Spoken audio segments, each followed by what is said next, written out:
how's it going? I am Melanie Browning with Spotlight, and I'm here tonight. I am bringing to you actress Lizette Santiago. So she'll be jumping on here in just a moment, and we'll get started. So thank you for joining us. Thank you for watching. And there she is. Awesome.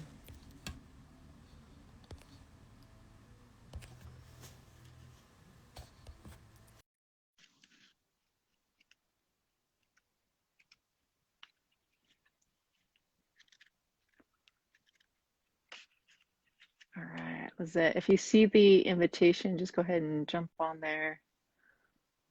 Let's see. Oh no, I lost you. Okay, let's try again here.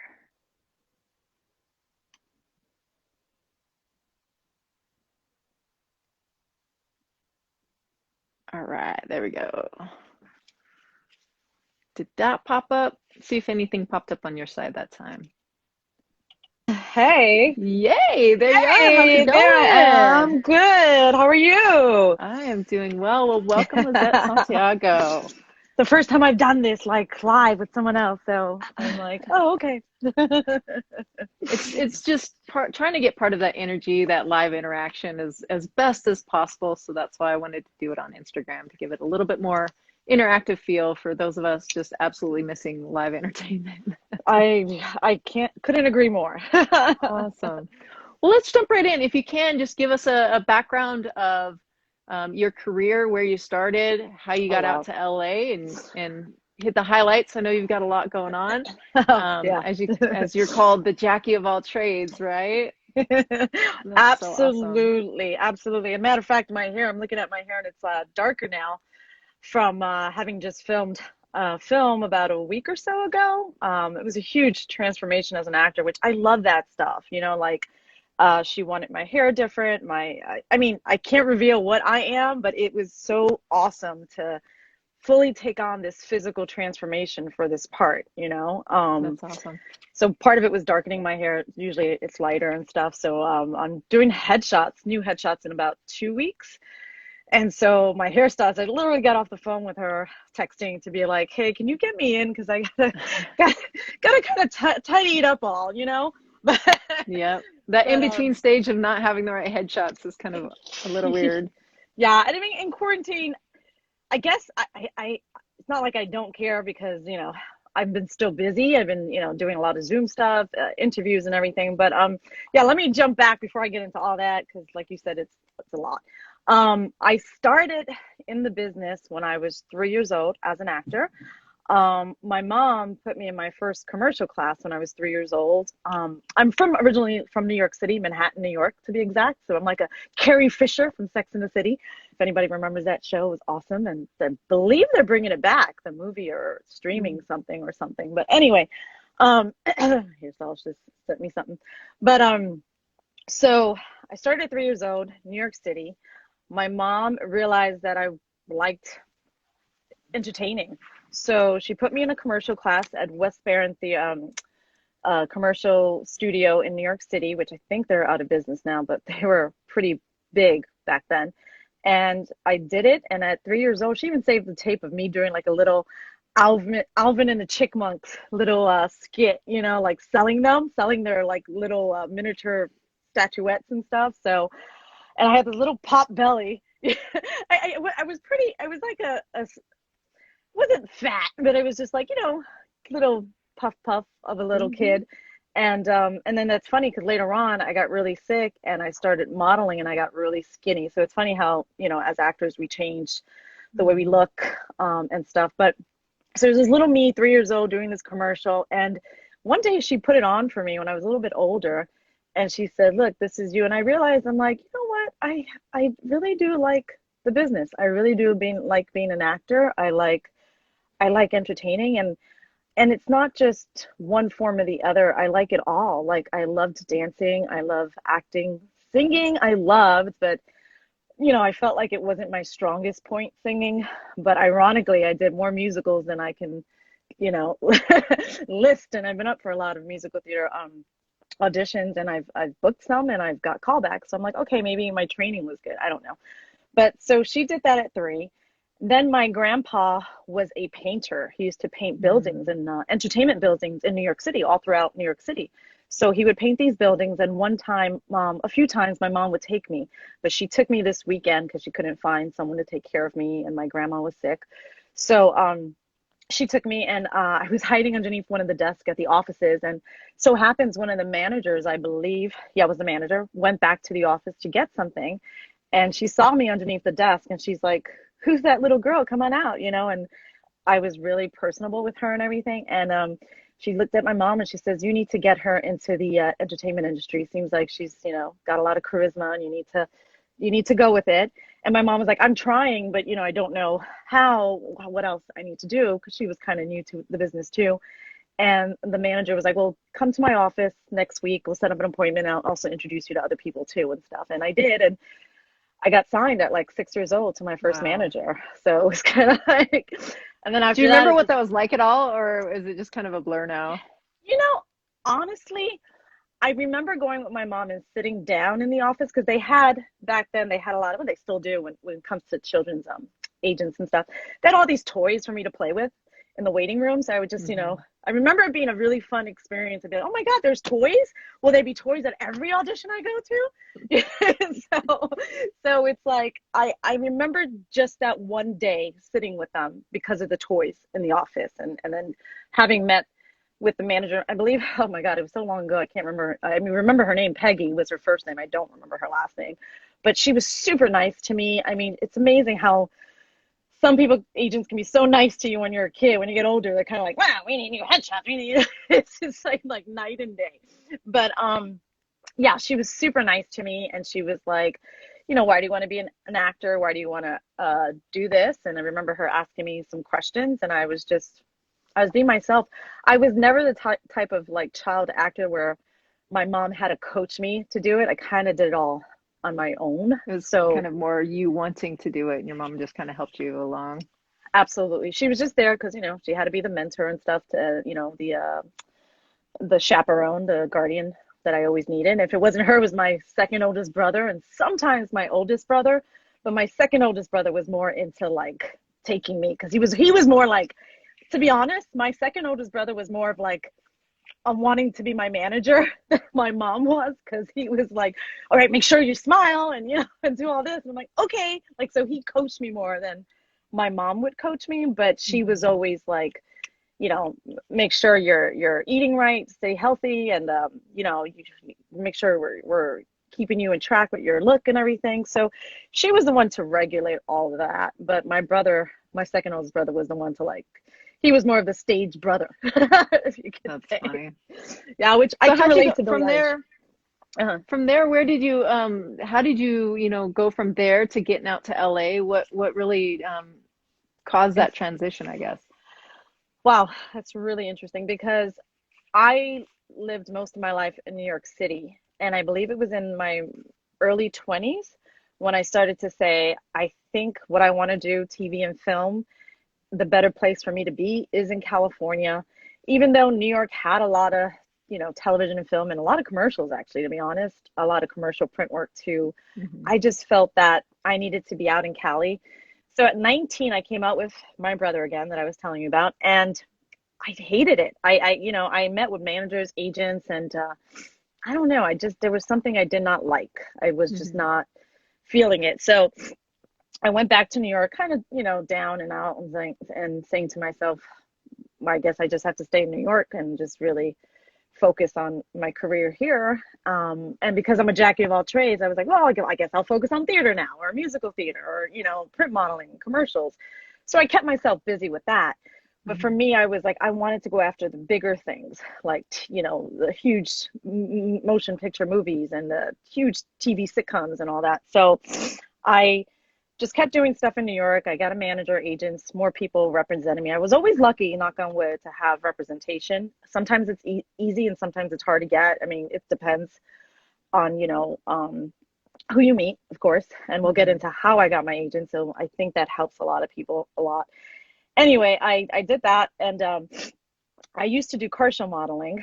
I got that job one time by just auditioning. I didn't even know what car show modeling was, but a friend recommended me, and I went and I booked it. And they said, my agents at the time, they said, we're never going to send any of our car show models to the East Coast. I mean, to the West Coast from the East Coast. And I was like, all right, well, there goes my chances of going to LA. But I got my schedule for the year. And what was the first thing that was on there? Los Angeles. So I was like, okay, this, I guess, is meant to be. So I went and I prepared and I said, to my manager in New York, I said, I'm going to be in LA. Can we get me any auditions and stuff? He says, let me see what I can do. So I was in LA for almost 2 weeks because we had to be there for press preview and then the actual show. And the actual show at the LA Convention Center is like 10 days. So my last day in LA, and I was there for preview and press and all that too, so a little bit longer. Last day, my manager calls me and says, hey, I have an audition for you at a 20th Century at Fox. And I was like, oh, wow, okay. So I'm like, thanks. I mean, I was very appreciative, but I'm like, really, the last day? But I said, okay, this is how it goes. I have to be prepared. This is an audition. This is huge. And it's at 20th Century Fox. I've never auditioned on the studio lot to that audition. And it was so great because I walked on the lot. They give you a map, you check in, you're on the list and stuff, and you have to walk to get to the casting office on site. And they had pictures of Star Wars that was shot, I believe, there. And they just had so much memorabilia of all the movies and stuff. And I remember getting chills walking to my audition. And when I got in there, that amazing enthusiasm and all that I had went out the door because I see all these actresses in the waiting room, like 300 of us, and we all kind of look the same. And I was like, oh my God, welcome to Hollywood. And but I didn't let that get to me. I checked in. I said, you know what? I still feel something and I'm going to still do this and give it my all. And one of the other girls, sometimes some people can be like this, but whatever. She was like, well, she's really tough, so good luck, and blah, blah, blah. I'm like, all right, well, I'm tougher. Wonderful mind games. Yeah. Wonderful mind games. And I'm like, you don't even know me. You're trying to, because you didn't have a good audition, you're trying to, but whatever. I let it go. And I said to her, I'm like, well, I'm from New York, so I'm pretty tough too. So I went in there and I auditioned. And I have to say, she was right. She was really probably one of the toughest casting directors in LA, and her name is Vicky Rosenberg from Rosenberg and Associates, which actually now her assistant casting director back then, who I met, Alexis, is now the head of casting for Cobra Kai. So she cast the TV show Cobra Kai. So she's like, now she's her own agent and has her own casting agency. You never know. That's why you should be nice to everybody, from the secretary to the casting assistants, to anyone in the office. Be nice to everyone, even your fellow actors. I used to love going to those, the auditions where you're just in this huge long line. And it was like, I was so young. It was just like, hi, and being nice to everyone. And then unfortunately you do run into the people that try and play the mind games. And I would just get confused. Yeah. It's like, I just didn't understand. I was like, okay. It's like, my thing is, how do you have time for that? Because you should be focusing on, I'm just trying to remember my lines, focusing on what I'm going to give and my intentions and all that. So no, before you went in there, like, you were back in New York, you were thinking about wanting to go out to LA, but you're just like, okay, I'm doing the car show modeling thing. Where was your mind at? Were you just kind of like transitioning to that, or were you still thinking about LA? Do you know how that played in? Yeah, I mean, first of all, I never wanted to take that job, the car show job, because before that I was auditioning for a lot of sitcoms and TV pilots and all that stuff. So I was on a roll. I had already been to several different networks already. So I was kind of in that, what is it? The pattern of going out for a lot of TV auditions, mostly pilots. I had a callback and was put on hold and a screen test for a pilot before I went out to LA in New York. Okay. So it is possible to do that stuff in LA, because in New York, because everyone's like, oh, it's all in LA. No, at the time that I was starting to get up with it, it was becoming popular to audition for stuff in New York as well. It's just eventually when you shoot, it would all shoot in LA sometimes, but for the most part, they would see you in New York too. So I was blessed with that. But you're right about the mindset thing, because when I got the car show, I was like, okay, now what do I do? Like, this is a contract. I went on tour before, so I know it takes a lot out of you. And it wasn't as committed though, because we weren't going to be we weren't going to be in a van like I was on my tour. We were going to be flying everywhere, and it wasn't going to be like you had to be on tour in the van for the next 3 months. It was like you would go do the show, they fly you there, they pay for everything, the hotel and all that, and then you come back and you're home for another 2 or 3 weeks, and then you go out again for another show. So I was like, okay, this is a little bit of a better tour, because when I'm in New York or LA at the time, because I did the car show for almost 10 years, I could be auditioning in New York or auditioning in LA while I'm home, and only doing that, not looking for a day job or, working other things to struggle, because it paid really, really well. I mean, the amount of money I got paid doing the car shows was ridiculous. So it was nice to be like, I don't have to struggle when I'm, home and stuff. I can just focus on my auditioning. So when I did the car show, it was really, my mind was going, wow, it's a great question, by the way, Melanie, great question, because my mind at that time was like this. I was just like, here I am. I have a good paying job. It's not my dream job, but some actors would kill for that, and even models will kill for that. And it's just like, I what do I do? I didn't want to take it. I feel selfish that I did, but it paid well and it let me travel and stuff. And so, but then I was like, but I can't let it get in the way of my acting too. So I try to make the best of wherever I was. That's when I learned about self-taping, before self-taping became self-taping. I was self-taping years ago, because when I would be in Nebraska, my agents would call me. It's like, hey, can you somehow record yourself in your hotel room or something, like just saying these few lines? And I'm like, oh, okay. So I put the curtains, and I used my iPhone at the time, but it was just like, oh God, I got to make sure. And then I would have some of my other coworkers, I'll be like, I'll buy you lunch, just come to my room and help me record this, read with me and stuff. And we were all kind of in the same boat, because there was a lot of actors on tour with me during the car shows. It was like, it's another new thing to do too now, where you can do car show modeling or convention or trade shows and all that stuff, and it pays well, and you have the ability to make money instead of working at a restaurant. Not that there's anything wrong with that, but there's other opportunities too for actors, not just being a waitress or a waiter anymore. There's other opportunities. You can work in an escape room now, which I did for a little bit too. You can do, we'll get into the voiceover stuff too, but hand modeling, I did that for a while, and that paid really well. My last modeling gig paid me like $500 and something just for a couple of hours. And the big gig that I had before then paid like $1,400 or $1,700, I think it was. And again, for only 4 hours of work. So it's like, you can do other things as well, not just, I mean, I was a bartender too, so I know what it's like to work at a restaurant. And so I'm not, like I said, the hours are great when you work at a restaurant, and it's flexible. And the most important thing is that you want a flexible job. So to make it to the auditions, because then why are you in LA? Why are you in New York? Why are you doing it if you're not going to audition, And I'm a big fan, and I've told a lot of my friends too, because they're like, oh, what do? I got to call back and I have work. And I'm like, you're calling sick. I mean, it comes down to your priorities. What is it? What's your dream? And that's like with the car modeling, it's kind of hard, because you get in that kind of comfortable spot, so it's like, and that's just kind of where I was wondering, like, where you're focused, and then suddenly you do get this opportunity. Yeah, so my focus. Go ahead, Melanie. I was just gonna say, and so you were able to audition there, and what came of that there in LA? I was able to audition, but it was still hard, because when you're like in Texas doing a show, and then you have to find the time to do work on your lines. And I did work for about 6 to 8 hours a day during the car show and stuff, so I had time after it and before to go over my lines and rehearse.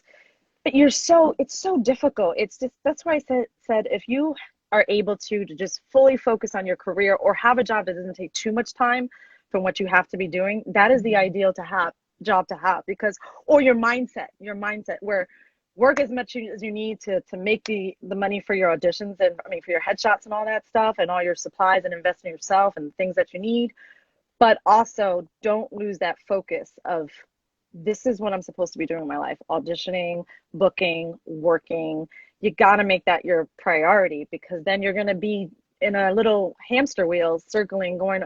And I've been there too, where it was really tough. I mean, there was a time where my first car show job, actually, my first show, I had booked 2 commercials, and my agent at the time, Acme, we had to make a decision. Are you going to do this commercial or this commercial? So we went with the one commercial that paid more, and it was SAG. And It was all planned out. I was going to shoot the commercial, go to my car show, and then come back and start auditioning again. And I also had a play that I was in so it was wrap the play, shoot the commercial, go to Boston for the car show. Well, it didn't work out that way. The play wrapped, but we had to do another encore day because something happened. I forgot what with the actor, whatever. So we had an extra day of the play. And then I was like, oh God, but then somehow that worked out. And I was like, okay, good, got through that. Then it was the commercial. My agent called me and said, hey, bad news and good news. And I was like, oh God, what's up? He says, good news is you're still on the commercial because, they can let you go. That's happened to me. But he said, the bad news is it's shooting the day that you leave for the car show. And I was like, oh my God, are you kidding me? He's like, no, they had to reschedule it and blah, blah, blah, blah, blah. So I was just, what am I going to do? What am I going to do? And that mindset that day, Melanie, I was sitting on the couch in a hotel or something in New York. And, sometimes I would stop in a hotel to just chill. And I just sat there thinking, what do I do? My life is about my career as an actor, but I have to do my, so to speak, day job or my other gig. And then I got this great opportunity for SAG commercial, which will make me join SAG and residuals and all that stuff. And what do I do? So I said, and my agent called me and says, I hope you're making the right decision. And I said, yes, I know what I have to do. So I called my car show agents and I said, listen, I have a situation. I have to shoot this commercial. It's national. I'm principal actor in it. I got to shoot it. They changed the schedule of the shoot. It was supposed to be the day before. My agent at the time from the car show got so mad. She hung up the phone with me. She says, oh, well, I'm going to have to take you off the show and blah, blah, blah, blah, blah. I'm like, okay, well, I'm sorry, and I just said, well, I guess I got fired. That gig is over. What can I do? And then I swear like 5 minutes had gone by and I had already accepted the fact that I lost the job. 5 minutes had come by and she calls me, had gone by and she calls me. She's like, all right, I was thinking about it. Go shoot your commercial. When you're done with the commercial, we won't buy your flight because it was in Boston and I had to get myself from New York to Boston. Drive, take the train, whatever you got to do. We're not going to book your flight. We'll book your flight coming back, but get yourself there. When you're done with the commercial, we'll have one of your other coworkers do a double. And it worked out in my favor, but sometimes it doesn't. So it's so funny when we get presented with things that come up in life, the obstacles that come up in life, and it's so easy to get frustrated and wonder why and why me and what's going on here. But really those are opportunities, and I truly believe they're presented to us. So it reminds us, it forces us to make decisions and see really where our heart is, and it's not always where our heart is, but it's really where you're willing to take the chance. Are you willing to put yourself out there for the thing that you absolutely want? And sometimes everything else falls in line like it did for you in that, and sometimes it doesn't, but you have to learn what it is inside where you want to go with that. Oh yeah, you have to be, like you said, you have to be true to yourself. And I could have said, well, I'm not going to do the commercial. I'm going to do just the car show. But I said to myself, that is not what I want to do. I've been trying to get a commercial for the longest time. You know how that sometimes goes, where you audition like 6 times a week or less for a commercial. If you book one, you're like, holy cow, that's a miracle, a small miracle. So it's like I had booked 2 commercials in the same day, and I couldn't do the other one because it interfered with that one. To this day, I'm like, I should have done the other one. But those are things that you talk with your agents, and they try to look out for you and want you to do the better gig. But at the same time, you're just like, exactly. Why does it happen that you can go so long without not getting any acting jobs or auditions or anything, and then all of a sudden they just all come together? I used to have an acting teacher who used to tell me, always plan like a vacation or a trip or something. And I'm like, why? Because I have to book out with my agents and stuff. He's like, no, because then that's when you're going to book, and that's when you're going to get auditions and stuff. And it's like, how it works in everything, in acting and it's really when you let go of like the neediness, and it can flow. It's so beautiful. It's a beautiful, beautiful thing. And like you said, sometimes you're faced with some things that you just have to make the decision. What is more important to me, doing this or doing that? And facing it, because it could have not have gone my way, where she really just said, bye, good luck in your life. But somehow things changed. And, and I went from almost being fired from my first show to being with that company for almost 10 years. So it's kind of like, but I would always have to, there was a time, and I to this day, I shoot myself in the foot for it, because I lost my manager from it. We're still good friends to this day, but it's a very long story. But I was in a hotel room in Philadelphia, and I had gotten a call from my manager to say, hey, they want to schedule a producer's read for you for, I guess I can say the TV show, Joan of Arcadia and stuff like that. I auditioned for years ago. I auditioned for the pilot, for another part, and then this was another part they wanted me to come in for. So it was like my fourth time or third time auditioning for the show. And I was getting frustrated. So, he was like, they want to see you for this part, and they're going to fly you from where you're at now. And I said, Philadelphia. He says, they're going to fly you from Philly to California just to do the producer's read. And then, you go back, they'll fly you back. It's just like a day or something. And I said, I don't know. And he's like, what do you mean? What do you mean? I was like, I've been auditioning for them for so many times, and I'm kind of getting like, cast me already, or like, let it be, And those are the times as an actor where you have to not have that attitude that I had that day, because honestly, the fact that they're even calling you is a good thing, But I did go through a little cocky stage in my life where I was like, no. Like, no, I'm not doing it again. I'm not getting on an airplane again, risking my job again I might not get the part again, So I was just in that mode where I was like, I didn't have the energy that day to deal with it, because I knew I'd have to be like, pack my stuff again, see if my coworker can take my spot, fly out to LA for the producer's read. I already knew the casting director, so I knew it would, I would be an awesome experience again. But I just didn't feel like doing it that moment in my life. And then I lost my manager. My manager was like, I can't work with you if you're gonna put that what you're doing over your career. I can't work with you anymore. And so I lost my manager. So those are moments where you have to like make sure you're making the right decision. Yeah. They're being stored back there for when the other things come along to remind you. So absolutely. So let's jump back to the audition at 20th Century Fox. What came about with that? Wow, that was one of the best days of my life in LA.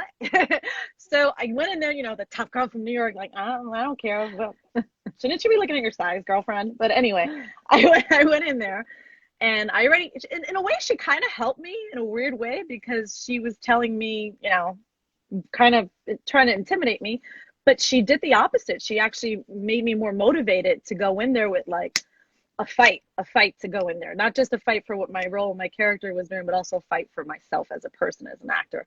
So I went in there, and Vicky Rosenberg was staring right at me. Well, she wasn't at first. She was looking down like, oh, hey, sit down. You ready? Yeah, and it was just like, wow, okay, we're just going to go right into it, which I appreciate sometimes.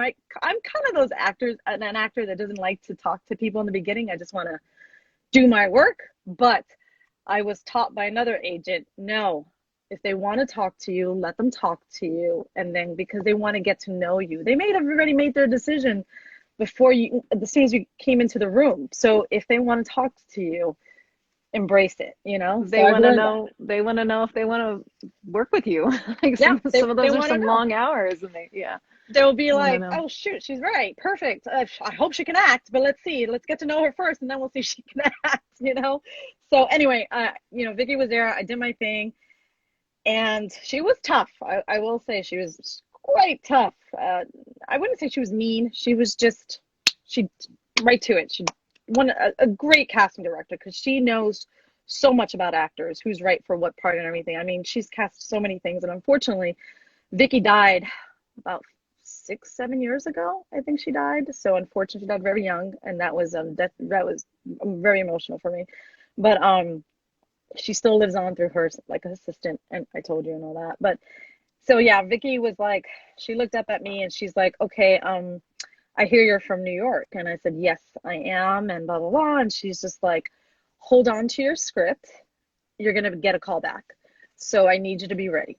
And when she first told me that, I was like happy, but I was like, nah, really, you're joking? Like, So I still didn't believe it, but I was like, okay, I'll be ready and I'll take my script and blah, blah, blah. And then my manager called me as soon as I left the studio. He's like, well, good job. Whatever you did in there impressed her, because she wants to see you on Monday again for a callback and then a possible producer's read. I believe sometimes you would go straight to producer's reads too. So I've done that a few times with her. And the funny thing was, here's the kicker, again, an actor's life. I was flying out Monday. So I literally had to change my flight. And my ex-boyfriend at the time was with me. He flew to LA with me too, because sometimes you can fly with guests and stuff. Mm-hmm. And I had just had stitches on my stomach. I had a emergency gallbladder surgery even before I went to LA for the show. That whole kind of period in my life was, you talk about roller coaster ride. It was like, we're going up and down through a typhoon. But my AirPod popped up. So I don't know. Okay. So then I held on to my script, and she did call, and she did give me a call back, and I changed my flight. We had to stay another day with the rental car, change my flight, reschedule my whole life, get a hotel for the day. And I literally went from the callback, and then it was just three of us at the actual callback in 20th Century, another stage at the 20th Century Studio, another office. It was just me and two other girls for the part. And this was a part reading with Rita Moreno and Chicha Rivera. They weren't there, but we were going to play their daughters and all that stuff. So they were just looking for one girl, obviously. And there was only three girls in the waiting room. So I lost, which hurts sometimes even more, because you're just like, this time it was only three of us. And I still didn't get the part. But you're like, but regardless, when I did my thing and I left, and Vicki and I became pretty close. And so did Alexis and I. And she said, listen, you did what you can do. That's what you can do. But don't worry, this is not the end for you. I know you fly back to New York. She was smart too. She probably knew that I changed my flight, whatever, I didn't tell her. But she was like, I know you're going to go back to New York and stuff, but do me a favor. Really consider this. Come back to LA like now, because if you do, I'm going to help you, and I'm going to get you auditions and everything. So if you can move here this week, please move here this week. Wow. So I took that, and I was like, wow, every actor wants someone to believe in them enough that they can have a reason to coming to LA. And I have to say that I came to LA having representation already, having good friends that I really knew, like 5, like they said. I had money saved. I bought a car when I came here. And now I had a casting director in my corner. So I was just like, it is time to move to LA.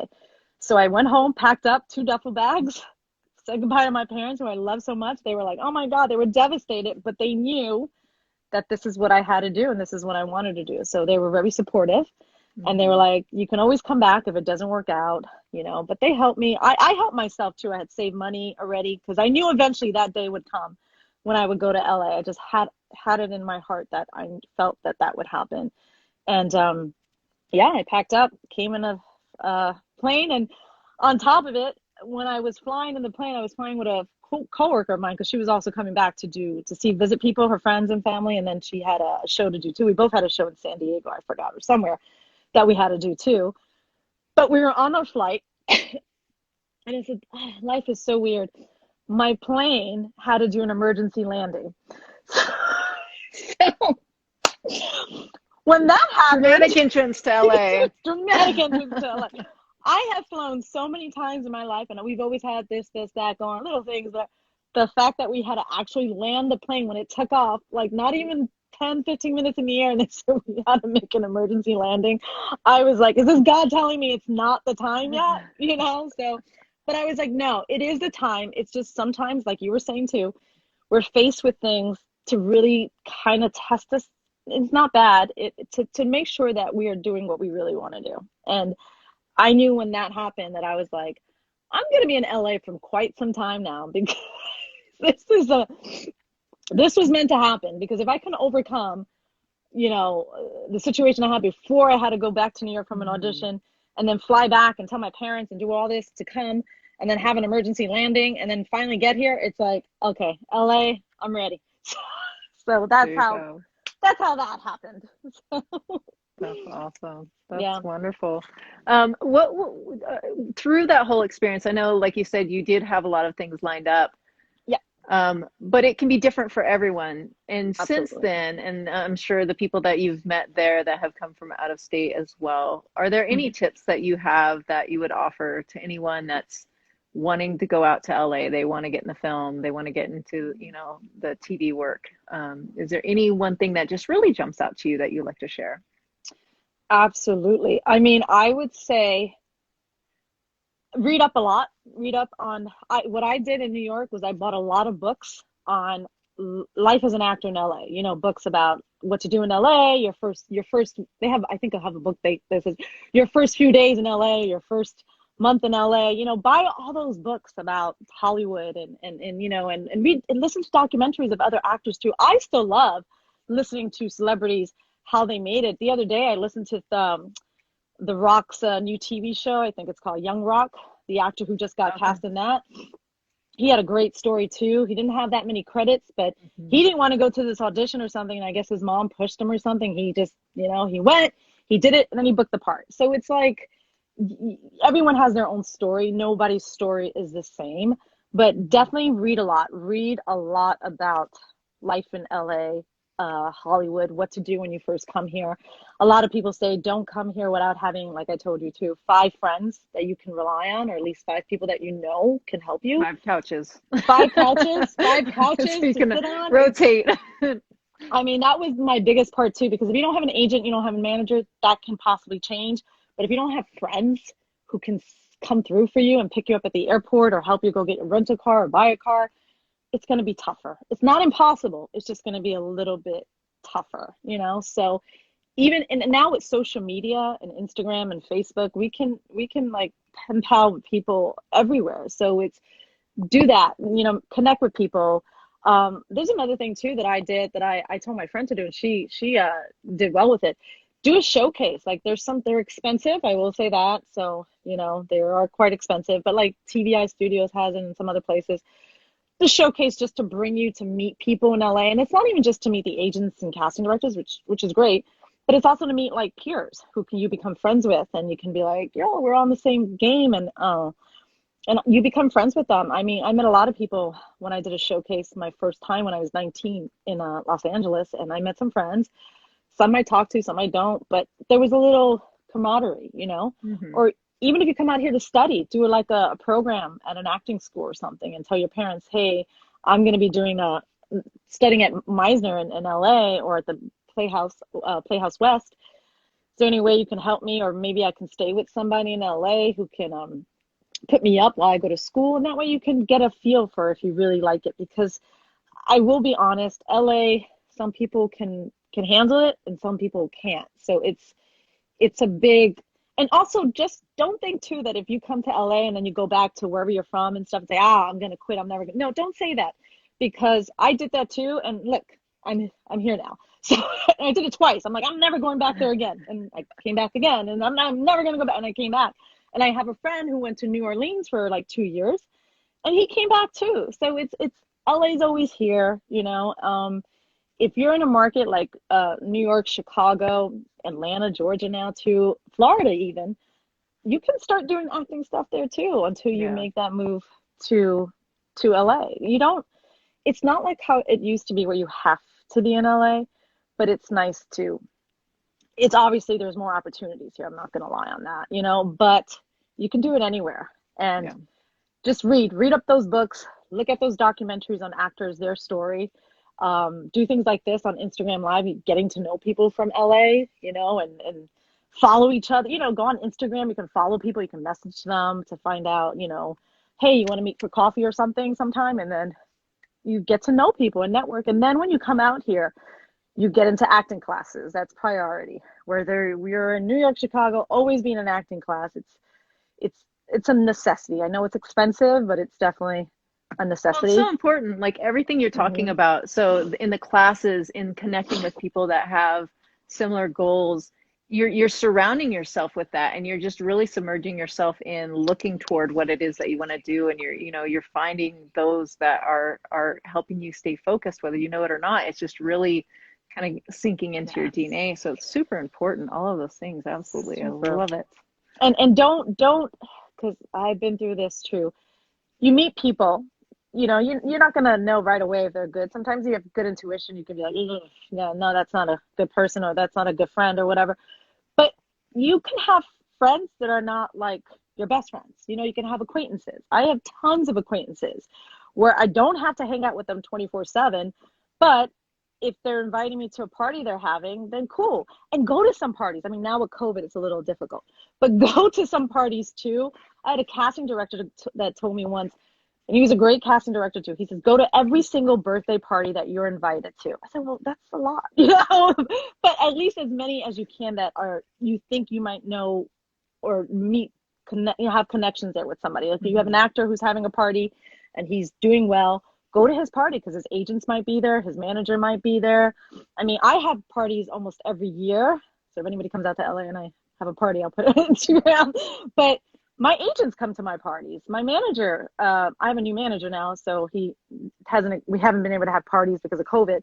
But yeah, he might be coming to my parties too and stuff. And I've had casting directors come to parties. So many people, friends who are working on projects, go to some of my parties too, film people. Because nowadays, yeah, you need representation. It helps. But you can get jobs through connections too, through friends of friends who recommend you. My last 3 jobs were all through friends who recommended me. So it's just network with people. Network with people in your hometown, wherever it's at.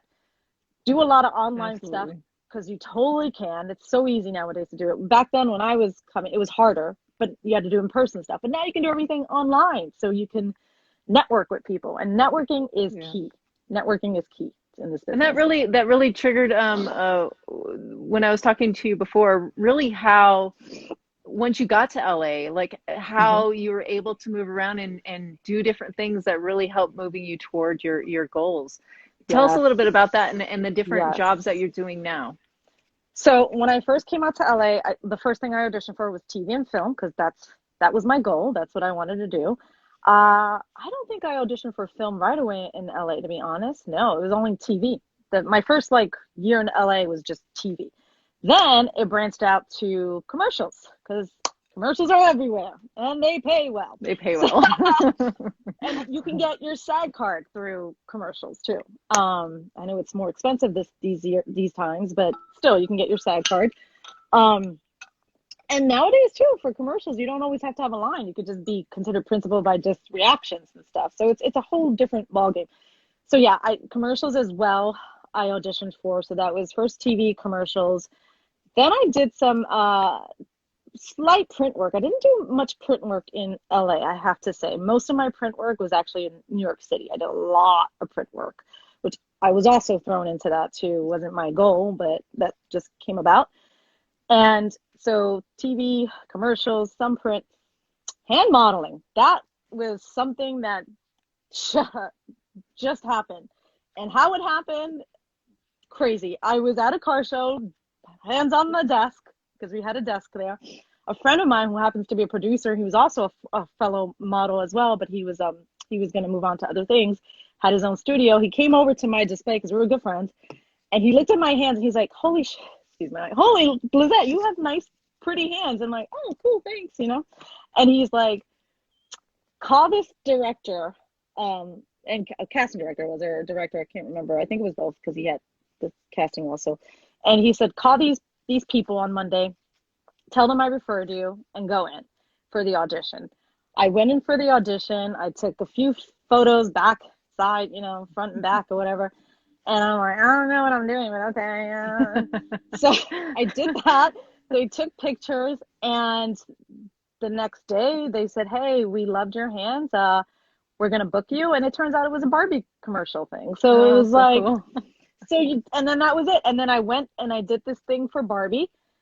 And these were in-house commercials, but some of them would air based on, the rights and all that stuff with the kids and everything. But, I went in there at the studio, Barbie Studios in LA, Mattel Studios, and I went in there, and I was like a little kid at the candy store. I was like, oh my, you couldn't take pictures at the time because you weren't allowed, but it was like Barbie everywhere, and I loved Barbie growing up. So it's like, this is a dream. Like, whoa, who would have thought? I came out to do TV and film, and now I'm at the Mattel Studios. So it's like amazing, doing a commercial, amazing.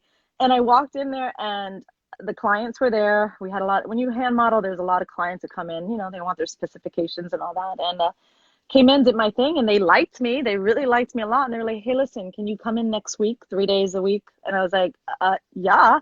So I did. And then I did 3 more Barbie commercials after that. And then one day I was doing a Barbie commercial, and then the Hot Wheels and Barbie, all Mattel Studios, Hot Wheels was there, and they liked my hands too. And they were like, hey, we're doing a Hot Wheel commercial next week. Can you come in for that? And I was like, yeah. It's just kind of so cool.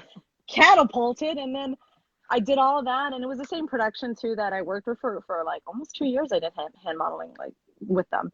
So I was going to Mattel Studios almost like 2 to 3 times a week. But it was amazing, paid well. And after my last hand modeling job, I started to get a little tired of it, like bored. I'm like, it's fun, but it's like, I don't want to get stuck just doing that again. I was in that mindset where I'm like, this is great money once again, but it's not like my dream job. But I have to say, for every actor who's out there, it is available to you because it's fun work, especially when you work with the kids and you play with toys all day. Like literally, I would get to play with Barbie, Hot Wheels, and Bakugan is it's a Japanese Canadian toy. I mean, so many cool toys. And my last hand modeling job is actually doing a car show thing. And they called me and they were like, hey, this was not Mattel Studios. This is a completely different place. But I worked with the director on another commercial shoot, and he recommended me. And the producer just called me out of the blue, and he says, we have a job for hand modeling for this 3 commercials, shooting 3 commercials on the same set. One from Canada, one from Germany, Australia, and then American. So actually it was 4, all on the same studio set, but different directors. And it was amazing. And they were like, we're going to pay you some dollars. And I was like, that's pretty good. And they were like, is that enough? Or should we give you more for your agents or whatever? And I was like, yeah, 10% commission because I had a hand modeling agent that too. But yeah, that's fine. And I did. And I got that just by having worked with the other director, which brings me to my other point. Be nice to everybody and just don't be a diva. Be good at what you do. Even if you do it wrong, just listen to what they tell you and do it again, but be nice to everyone and don't have that I don't want to be her attitude or just have fun because they see that and they want to work with people who have fun too. Yeah. Absolutely. So yeah, I may not have been the perfect hand model because really I was just thrown into it. So I was learning on the job. That's awesome. And I just paid attention to what the director said and listened, and it's just another acting job, except you just have your hands doing the work for you. And you're being open, and that's the other thing. It's like also if you can kind of tell us about how you got into the voiceover work. It really seems like you're really, really paying attention for those opportunities and looking for the things where, hey, I'll try it. I'll see what's going on here, and who knows what it might uncover and how you might connect with it.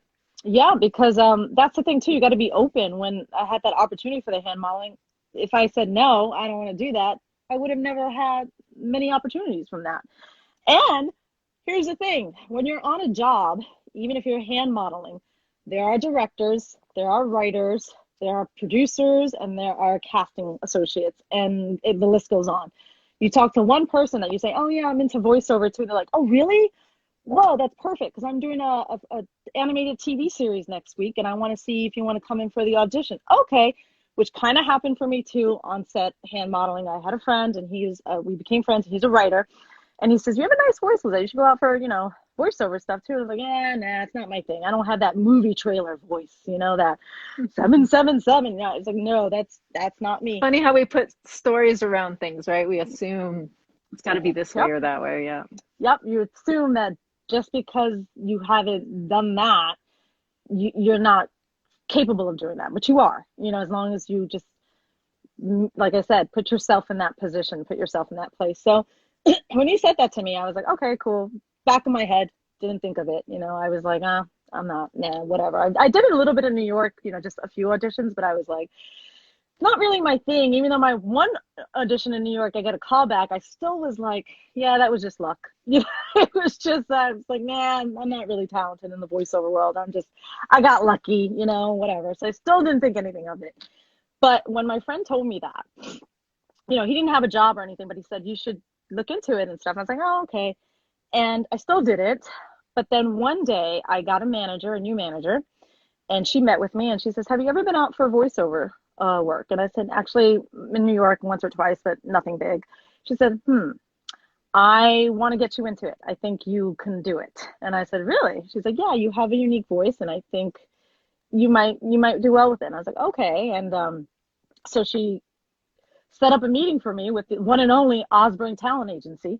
So I went in there, green as can be, just green, no voiceover, nothing, no technique classes. Not, yeah, like, well, I used to be a singer, but nothing voiceover, nothing. Really green. But I went in there, and she handed me, the agent, who's amazing, by the way, she handed me a book, like a binder this big with all these voices and stuff. And she's like, look, I'm not going to put the pressure on you to do it today, but I'm going to give you this binder. I'm going to give you about a week and a half. I want you to go home, and I want you to work on every single character in there and bring me your 5 top voices from the characters that you could connect with and stuff. So she met with me. She liked me a lot. And she sent me home with a binder of voices to work on. So of course, what did you think I did? Went home and worked on it, big time, you know? And I was practicing. And I said, and this was all animation parts she had given me.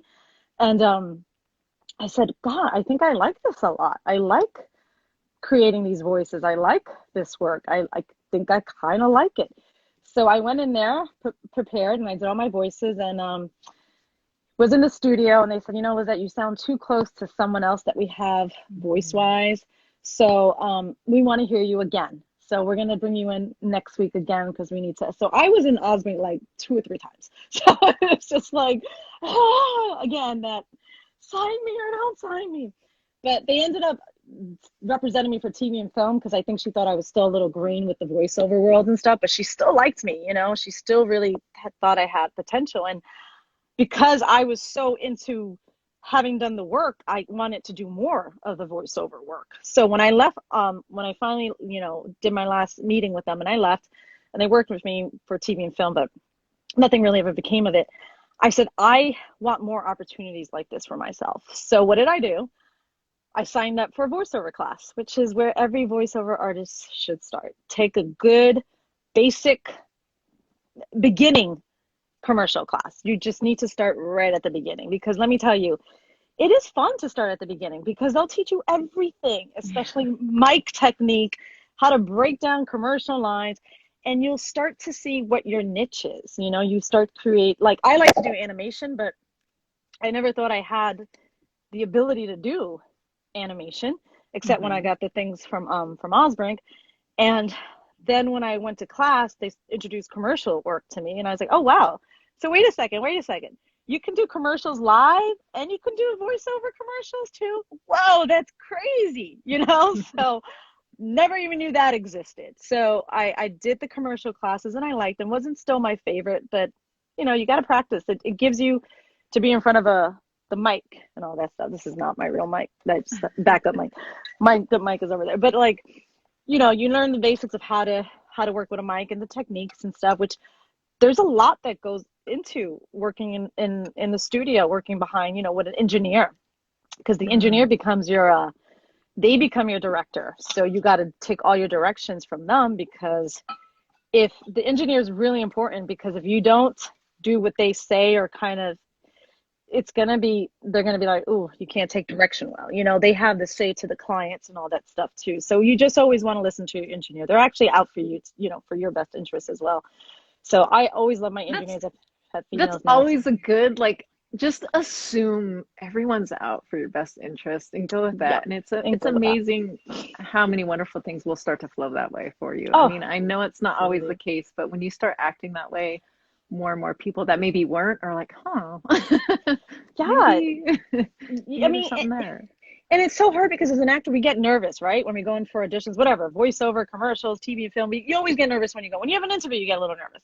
But I always say those are good nerves, because if you don't have those nerves, then that means you might be too overconfident, or you might be not caring so much. So to have a little nerves going on is a good thing. If they start to take over you, then that's a problem. That's when you got to channel those nerves so that they don't go away. And the best thing for that, honestly, is yoga, meditation, I think, or just being prepared too. That's the best thing too.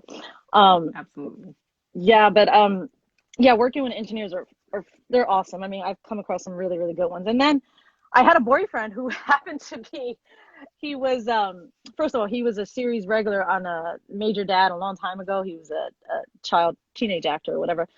And he was a voiceover actor. He was ICM, talent agency. And I would go with him to his agency all the time and hang out with him there while he did his recordings. Back then you had to go and, sometimes you still do too, because of COVID, it's harder, but sometimes your agency will give you the option. Do you want to go in person to do your audition, or do you want to do it at home? My ex-boyfriend didn't have a home recording studio. He did work at a studio, so he can go there because he was a singer and record some stuff, but sometimes he just wanted to go to the actual office. So he would take me with him, and I, would meet people and network. And one time he was recording a Ford commercial, and it was so cool because he was inside the booth recording it, and I was outside with the engineer. And in between some of his things, you can hear the clients talking to him in the booth. And I'm like, holy cow, this is so cool. This is crazy. Like, everyone's in here, but they're not, So That's funny. And then I talked to the engineer, and he's like, you should get into this too. And I was like, yeah, again, knocked it down again, kept doing that. This is before Osmering too, but, and he said, get into it, video games. So anyway, that was just that experience with having worked with my boyfriend, who was a voiceover artist, ex-boyfriend. And then after Osbrink, I went to the voiceover classes, and I fell in love with the voiceover world. I really did. From my first class, I was like, wow. And I found my niche. And we talked about the connections with friends and stuff. The difference between voiceover artists and on-camera artists, unfortunately, is voiceover artists are more of a tight niche community. Nobody can do the same voice. Nobody can do the same thing. We all may have similar voices and stuff, but it's going to be different from one person to the other. Acting, you kind of can look very similar and stuff like that. With voice, it's a little bit different. You can be similar too, but you're really still going to be different. Acting, you're always going to be different too. I mean, it's a different playing field, I feel. And I felt like the voiceover world, to me personally, was more accepting. Like, they were not as bitter. They were just, if you were doing voiceover, cool, because you really want to do it, because it's not cheap. So yeah. It's expensive. I will say that every class has been absolutely a lot of money, but you got to invest in yourself. You got to start somewhere and take that beginning voiceover class. Even if you've had some experience, take it, because you're going to learn some things, and you'll learn if you really like it or not. So start there. Then after that, I took intermediate. Then I took animation. My animation class was what really made me say to myself, I think I can do this for sure. 100% I can do this now. I think I can do this. And why was that? It was because I found my voice. I found my, as they call it, your signature voice. I found my signature voice. And I found my niche, and I found what I love to do. And I found that I love animation still, which I thought I did, but now I really do. And video games. I had no idea about the world of video games and how I could bring something to that. And I discovered how much, and most of the auditions I've been out for have been video games. Lately it's been animation, but more so it's been video games than anything. When you were talking and you said, you found it and you said, I can do this. I think I can do this. I could feel it in here. It was just like, oh, I can feel that coming from you. That's so powerful and wonderful. Those are just wonderful moments in your career and your path. So that's absolutely beautiful. Lizette, where do you want to be in 5 years? What do you see for yourself? What do you want for yourself? A mansion. No, I'm kidding. Why can't I mean, if it's Barbados? No. I definitely want a house. Obviously, I want a place in California. I still see myself being here. I still might see myself going everywhere else too. New York, see my family, and traveling different places. I have a lot of friends who are voiceover actors who get to travel a lot more because they can take all their stuff with them, pack it up, and then do voiceovers, which I do too. I have my home equipment, and then I have my traveling voiceover equipment too. So that's the beauty of all that. But I see myself in 5 years, hopefully, the grace of God. I want to do hopefully an animated series, video games, like big time video games. Um, I just want to be working nonstop as a voiceover actor and also as an on-camera actor. I want to be able and this kind of already happens to me already. When I get up in the morning, I get a phone call. I never know if it's going to be a commercial I have to shoot, or a show, a musical, or a voiceover audition, or a film, like they did the other day. I mean, literally, I did a podcast in quarantine and we won an award for it, so it's kind of like, and I got a phone call from a friend saying, hey, you want to do this podcast? I think you'd be perfect for this voice. And I was like, and when she first gave me the copy and I looked at it and I sent her, I had to do my takes at home using my equipment. By the way, for equipment, I use Twisted Wave. I have, a good condenser mic, which I want to get two more. I'm addicted to mics now. I have my beautiful Biodynamic 770 studio headphones. They're like only one face. They're perfect for voiceover stuff. They're about 150, 160 now, but they're great. And my audio interface, and of course studio speakers, and my new MacBook. So you have to have good voiceover equipment. You have to get the good stuff, but do it when you can buy it. There's packages you can get, Sweetwater and Guitar Center. Those, look online, Amazon sometimes, and you can find some good condenser mics, good mics, to make sure and test them to see which ones work for you.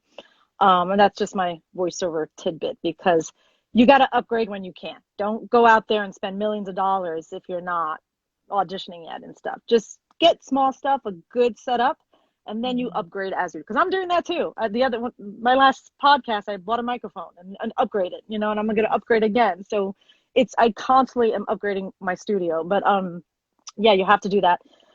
In 5 years, I'm delaying the question. No, I hope just to be successful as an actor.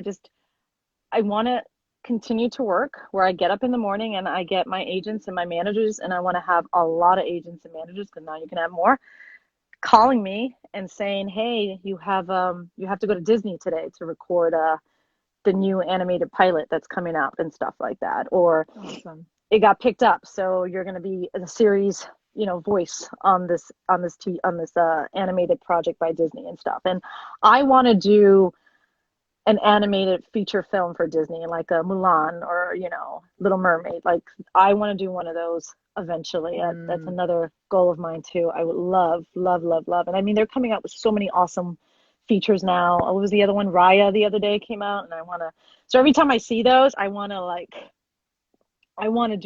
have that as a project, and also to be on a TV show. I mean, every actor would say that, but just to be constantly working as an actor. I think in 5 years, I want that even more. My manager, we had a meeting once, and he said, I want you to go from being a working actor to being, this is all you do. No day job needed, no night job needed. You're doing just acting, and traveling to places. I would like to go to Vancouver to shoot some things. I'd like to go to Georgia to shoot some things.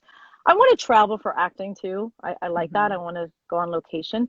But most importantly, I just want to be acting in voiceover and all of them. I want to be acting as a voiceover artist. I want to get back on stage. I want to do some plays too. I love doing a play, then doing a film, because it tests your ability. I can do a commercial, I can do a film, they're all different, what do they call them? All different genres. So you have to make sure you're in the right, like if you're doing film, you can't yell because, more is less, but but if you're doing theater, I think that's what, like, so many actors enjoy. They like the variety. It's not a 9-to-5 job, as far as it's, you, like you said, when you wake up and you're answering that phone call, you don't know what it's going to be, and that's exciting. That's fun. And that's exciting. Yeah, it's exciting to be like, hey, you just booked a national commercial. Oh, cool. What is it for? PetSmart. Oh, cool.